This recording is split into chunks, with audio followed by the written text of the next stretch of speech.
trabalho não é consequência do pecado, mas uma forma de manter o ser humano envolvido numa atividade saudável para o corpo e a mente. Gente, eu ouço pessoas falarem assim: eu mato o dia que eu descobri quem inventou o trabalho. Isso é síndrome de preguiçoso. O trabalho não foi inventado, ele foi criado por Deus. Nós vamos perceber que em Gênesis 2, capítulo 2, versículo 15, a Bíblia diz que Deus criou um jardim e colocou lá o homem para cuidar e cultivar o jardim. Deus colocou o ser humano lá. É claro que depois do pecado o trabalho foi intensificado, mas o trabalho tem que ser encarado como algo saudável para o nosso corpo físico, para a nossa mente. Tem que ser encarado como uma atividade laborativa onde nós produzimos. O trabalho é uma ferramenta de produção.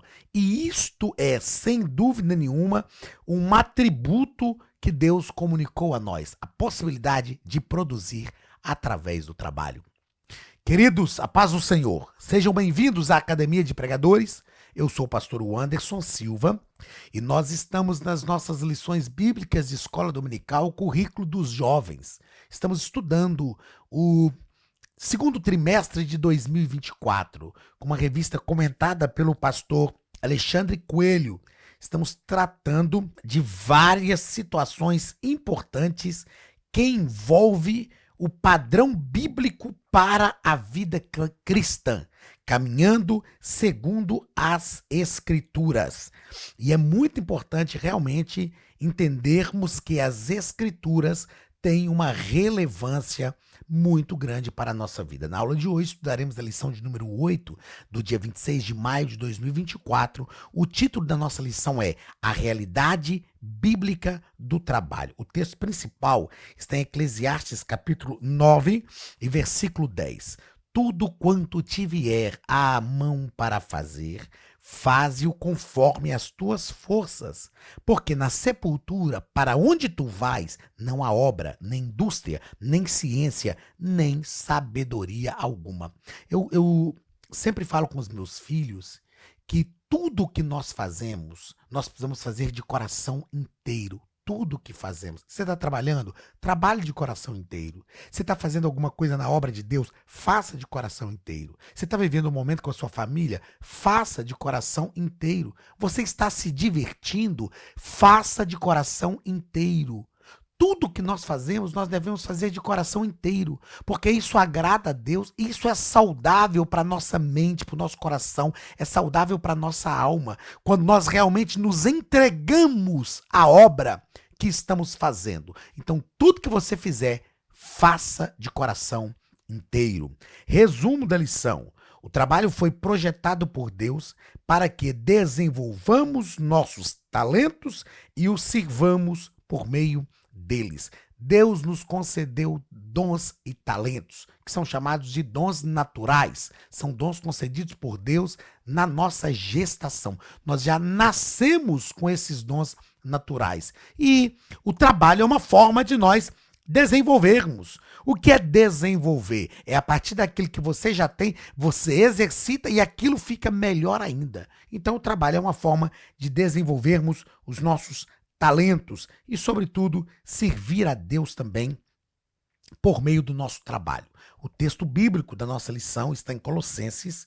Eu gosto dessa carta aos Colossenses. Eu falo que Colossenses é o Tiago de Paulo. É a carta mais prática do apóstolo Paulo. Colossenses capítulo 3, versículos 22 a 24 e também a carta aos Tessalonicenses, capítulo 3, do versículo 6 ao 12. Vós, servos, obedecei em tudo a vosso Senhor, segundo a carne, não servindo só na aparência, como para agradar aos homens, mas em simplicidade de coração, temendo a Deus.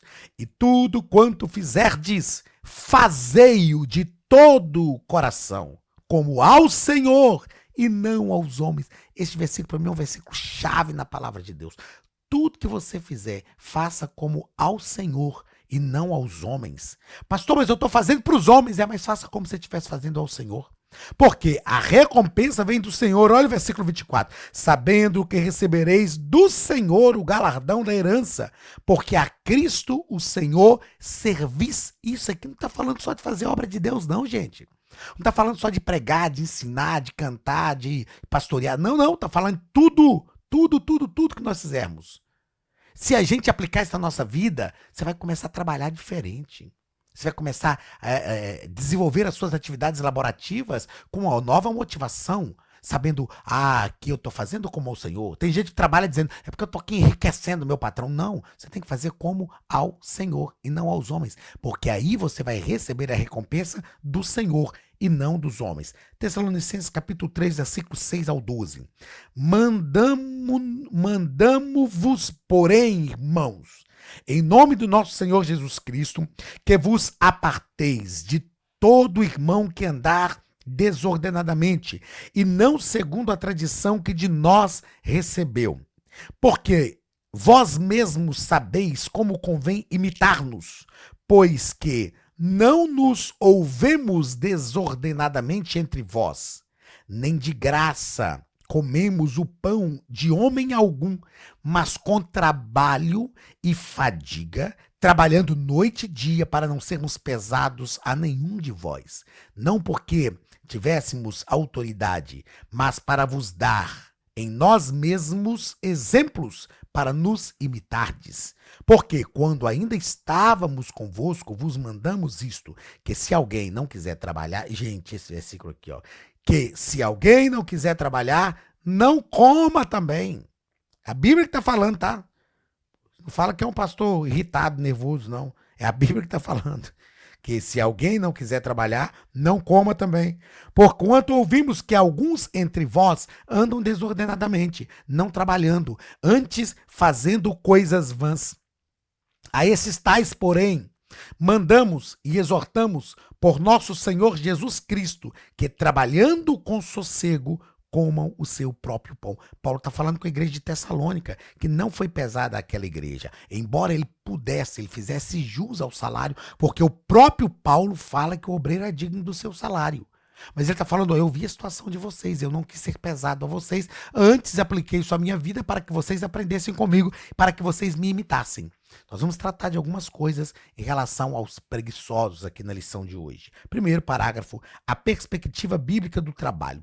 Primeiro ponto, a perspectiva bíblica do trabalho. Primeiro parágrafo, o trabalho antes da queda.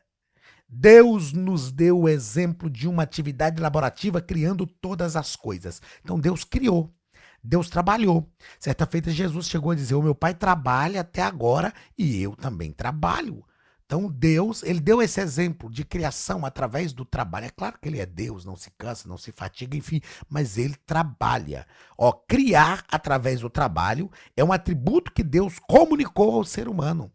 O trabalho é um atributo que Deus comunicou a nós a fim de que nós criemos. A história da criação nos apresenta o trabalho como uma ocupação dada para o homem pelo próprio Deus.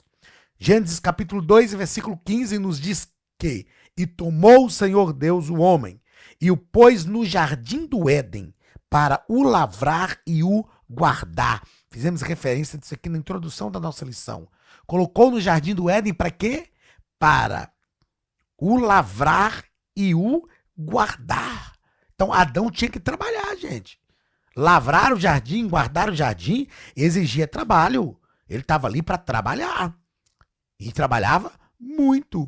É claro que não era cansativo, porque não tinha pecado, não havia degradação do corpo físico, a terra produzia, era produtiva, fértil, não tinha problema do pecado, não tinha espinhos e cardos, ele não tinha que comer suor do rosto. É claro que não era, mas ele trabalhava. Adão cuidava do jardim e era trabalho. O trabalho depois da queda. Segundo parágrafo. Após a queda, com o pecado no mundo, o trabalho se tornou mais difícil. Tudo mudou. Não foi só o trabalho. Tudo mudou, ok? Não somente o homem, mas a criação de Deus foi igualmente afetada e com ela a interação entre o homem e a natureza por meio do trabalho. E então o Senhor disse, em Gênesis capítulo 3, versículo 19 17 ao 19, foi a punição de Deus para Adão. Olha, Adão, maldita é a terra por causa de ti. Com dor comerás dela todos os dias da tua vida. Espinhos e cardos também te produzirá, e comerás da erva do campo. Então, no suor do teu rosto comerás o teu pão, até que tornes a terra, porque dela foste tomado, porquanto és pó, e em pó te tornarás. Depois do pecado, as coisas se complicaram. As coisas se complicaram. Nós, porém, hoje que recebemos a Cristo como Salvador, o Espírito Santo está trabalhando em nós no processo de restauração da nossa humanidade. Então nós precisamos nos esforçar para que retomemos aquele lugar que era de Adão, em comunhão com Deus, e tenhamos alívio destas coisas. Não é? Tem gente que trabalha assim, odiando o trabalho. Mas a gente tem que desenvolver uma atividade laborativa que a gente gosta. Eu fiquei quase 30 anos na Polícia Militar de Minas Gerais e fiz por prazer. Era cansativo? Era. Tinha dia que era exaustivo? Tinha dia que dava vontade de não ir trabalhar? Tinha, mas eu saía para trabalhar por vontade. Grato a Deus por ter um trabalho, por ter um sustento para mim, para minha casa. Glórias a Jesus. Foram quase 30 anos de trabalho.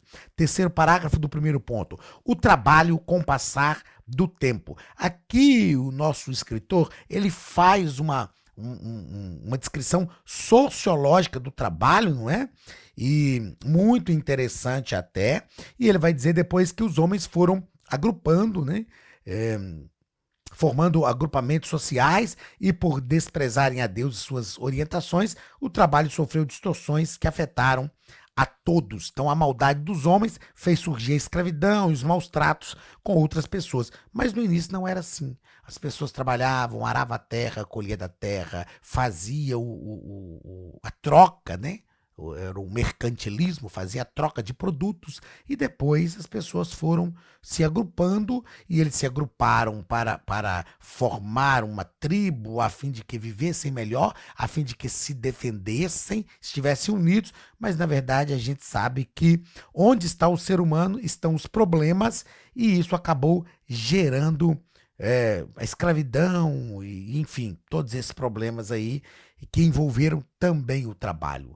Tá? A gente tem que pensar que envolveram também o trabalho. Nós não podemos demonizar o trabalho. É uma forma de deturpar aquilo que Deus criou. O trabalho foi criado por Deus, e uma atividade laborativa de acordo com aquilo que nós gostamos, voltada para os nossos dons e talentos, elas são excelentes para o nosso desenvolvimento humano. Segundo ponto da nossa lição, a Academia de Pregadores tem um recado para você. Olá, queridos alunos e alunas da Academia de Pregadores, que bom ter você conosco neste momento tão especial. Estamos aqui para apresentar a nova plataforma da Academia de Pregadores, que foi construída ao longo dos últimos meses com muito carinho, um grande investimento, para levar até você não somente um conteúdo de excelência, mas também tecnologia de ponta. Veja comigo. Os cursos estão organizados por trilhas na página principal. Aqui você encontra sugestões, lançamentos, temas específicos e outras categorias. No final da página tem uma trilha com todos os cursos. Após começar os seus estudos, a primeira trilha será Continuar Assistindo, que mostra somente os cursos iniciados por você. Sobre a capa do curso, consta o número de aulas, a carga horária e um botão para adicionar aos favoritos. Nesta seta, você pode expandir e ver um vídeo de introdução. Para fazer login, clique no avatar no canto superior direito e insira o seu e-mail e senha usados no cadastro. Caso tenha esquecido a senha, é só clicar neste link, preencher o e-mail cadastrado e a senha será enviada. No canto superior esquerdo fica o novo menu do portal. Ao abrir um curso pela primeira vez, você vê as informações do curso e do professor. E na lateral, ou logo abaixo se for no celular, está a lista de módulos e aulas. Algumas aulas iniciais podem ser grátis e qualquer pessoa que fizer um cadastro rápido pode assistir. Após se matricular, aqui você vê as aulas concluídas, aulas liberadas ou agendadas. Você pode adicionar os favoritos, dar uma nota ao curso e acompanhar o seu progresso. E se você sair do curso e retornar depois, o sistema vai abrir exatamente a última aula assistida. Se estiver no computador, use esta seta para ampliar a tela. Logo abaixo da videoaula você encontra os links para baixar anexos como áudio e apostilas. E neste campo em branco pode fazer as suas anotações enquanto assiste. Depois é só imprimir ou salvar. Quando terminar o curso, clique no botão Emitir meu certificado e ele será gerado automaticamente no mesmo instante e sem custo. Clicando no avatar, você tem acesso ao seu perfil e histórico de pagamento. Em Meus Cartões, pode adicionar um novo cartão de crédito para fazer o pagamento do seu plano. Se você já era nosso aluno e seu cartão não aparece aqui, adicione um cartão na nova plataforma. Então aproveite as novidades e clique em Assine Agora. Escolha um dos planos, venha para a Academia de Pregadores, a maior escola bíblica online do Brasil.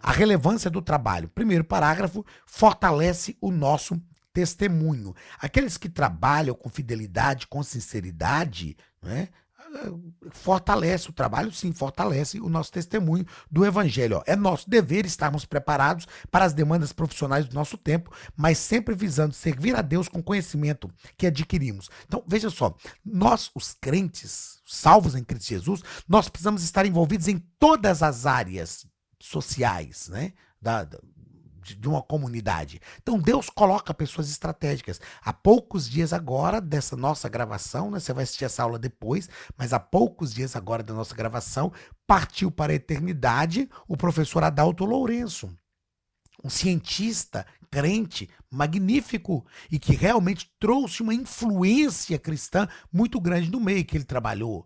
No Brasil, nós temos o doutor Augusto Cury, um homem assim de distinta postura científica, conhecimento científico, e que conheceu Jesus e também tem sido uma grande influência no meio que ele trabalha. Nós precisamos de pessoas trabalhando em todas as áreas. Então, o trabalho nos ajuda a testemunhar de Cristo. Se você estudar história de missões, você vai aprender sobre como, através do trabalho, nós podemos criar vínculos sociais e, através desses vínculos sociais, falarmos de Jesus para as pessoas. Pesquise depois sobre os irmãos morávios, ou os moravianos.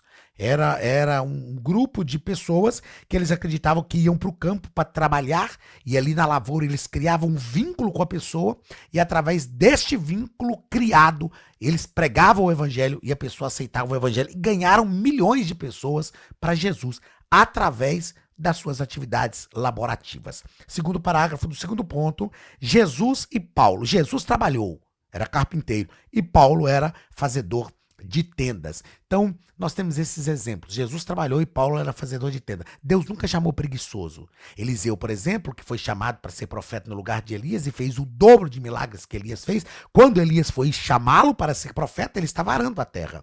Ele estava arando a terra. Todos os grandes homens de Deus na Bíblia trabalharam muito, tinham atividade laborativa. Não é? Essa concepção, para mim, ela é muito nítida. E hoje, morando nos Estados Unidos, eu confesso que é um desafio entender que aqui nos Estados Unidos, ser pastor é uma profissão. Às vezes, quando a pessoa pergunta aqui, qual a sua profissão? Você tem que responder pastor. Porque nós aprendemos, né, desde a nossa infância, que ser pastor é uma vocação, é um chamado. Qual é a minha profissão? Policial militar, da reserva. Eu sou da reserva remunerada da Polícia Militar de Minas Gerais. Aqui nos Estados Unidos eu sou veterano da Polícia Militar. Não é? Mas aqui também ser pastor é considerado uma profissão. Mas nós aprendemos aqui na lição com o exemplo de Jesus e de Paulo, que tiveram uma vida profissional conhecida, lucrativa para aquele tempo, e aprender, no caso de Jesus, aprendeu o ofício com o seu próprio pai. Terceiro parágrafo do segundo ponto, o descanso. Assim como Deus ordenou ao homem trabalhar, Deus ordenou ao homem também descansar. O descanso, no momento certo, é uma das ações mais espirituais de que podemos usufruir em nossa vida terrena. Quando eu leciono espiritualidade cristã, eu falo sobre a espiritualidade do descanso. A espiritualidade do descanso. E eu fiz questão de anotar aqui que o descanso sabático é uma ordem de Deus. Deus ordenou descansar. Descansar é espiritual. A gente chama de ócio produtivo. O que é o ócio produtivo? É o preguiçoso que fica o dia inteiro no ócio, não faz nada? Não.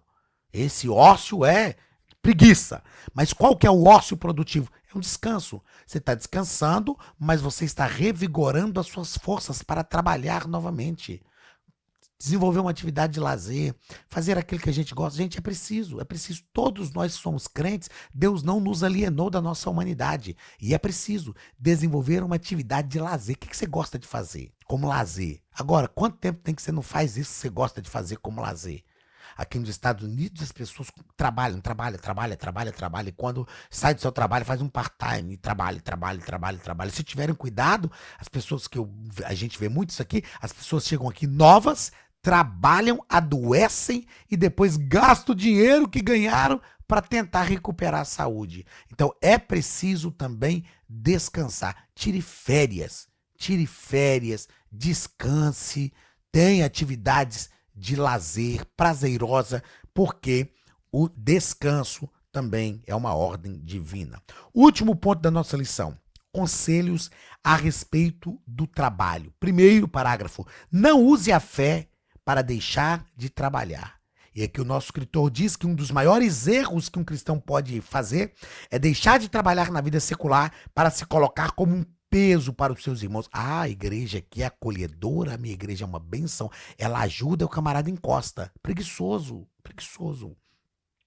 A gente precisa ter muito cuidado com isso. Eu procuro ser criterioso para ajudar alguém na igreja que estou pastoreando. Embora a grande maioria do nosso povo é um povo bom, trabalhador, mas tem, gente. Aqueles que não querem trabalhar são preguiçosos e depois, pastor, estou precisando de uma ajuda, meu irmão, infelizmente não tem como.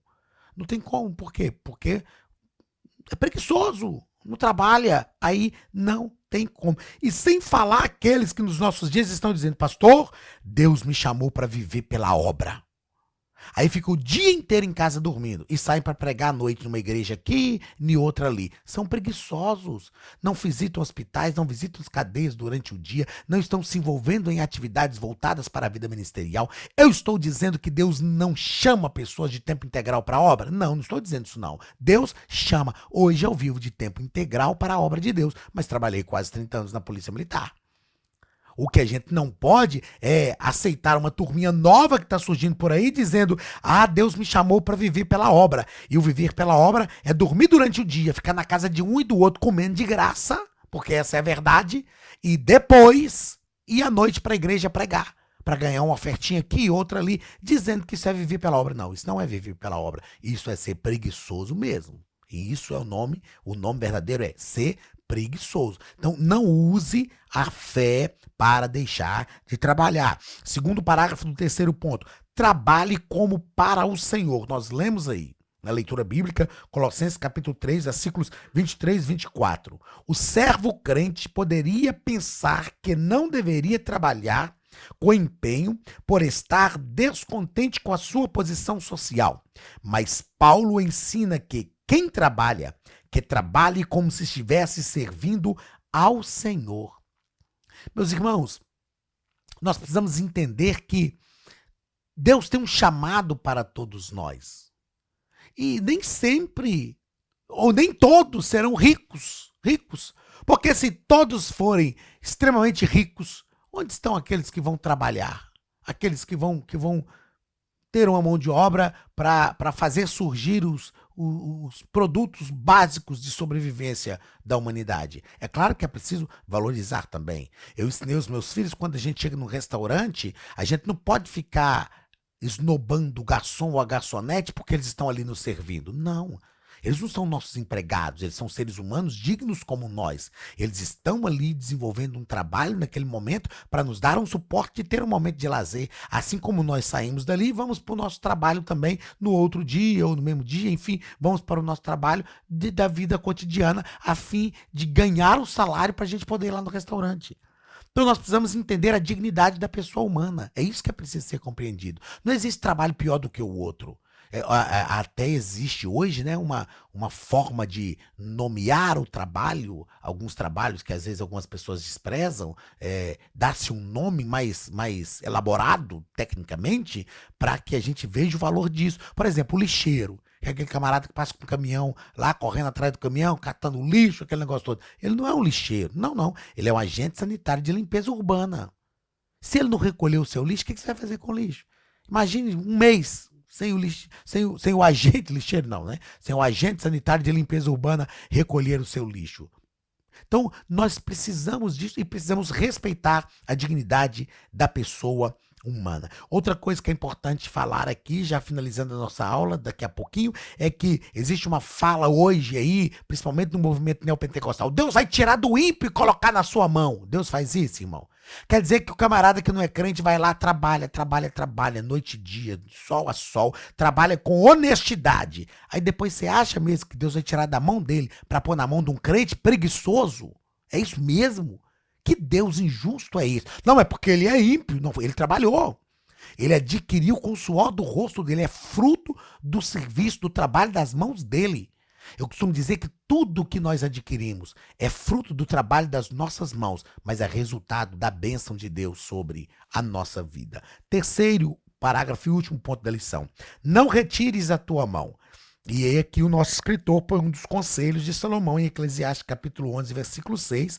Um dos conselhos que Salomão dá para quem trabalha é: pela manhã semeia a tua semente, e à tarde não retires a tua mão, porque tu não sabes qual prosperará, se esta, se aquela, ou se ambas igualmente serão boas. O que está nos dizendo aqui implica ter disciplina e não desanimar com o passar do tempo, continuar sempre trabalhando. A palavra de Deus nos diz que, em Salmo 37, versículo 23, nos diz que os bons passos de um homem são confirmados pelo Senhor. Ou o Senhor confirma os passos de um homem bom. Tem gente que quer que Deus confirme os passos dele, mas ele não dá o passo. Meu irmão, dá o passo. Dá o passo que Deus confirma. Eu gosto de dizer que quando nós nos movimentamos, Deus movimenta o ambiente à nossa volta. Ah não, pastor, estou aqui esperando Deus movimentar as coisas. O céu vai mover em meu favor. Deus vai movimentar as coisas. É, miserável, você não movimenta não? Você não sai do lugar, é isso mesmo? Você não faz nada? Não, Deus vai confirmar os meus passos, então dá o passo. Nós precisamos trabalhar e realmente insistir naquilo que estamos fazendo. Projetar a nossa vida. Nós vamos estudar na próxima aula sobre a vida financeira e precisamos entender isso. Projetar a nossa vida financeira, trabalhar com fidelidade, ser fiel ao Senhor em tudo e a bênção de Deus virá sobre a nossa vida. Eu vou repetir algo que eu gosto sempre de dizer, eu disse aqui agora e repito para finalizar a nossa aula. Tudo que eu tenho é resultado de muito trabalho, é fruto de muito trabalho. Tudo que eu tenho é fruto de muito trabalho e é resultado da bênção de Deus sobre a minha vida. Deus te abençoe, um grande abraço e até a semana que vem.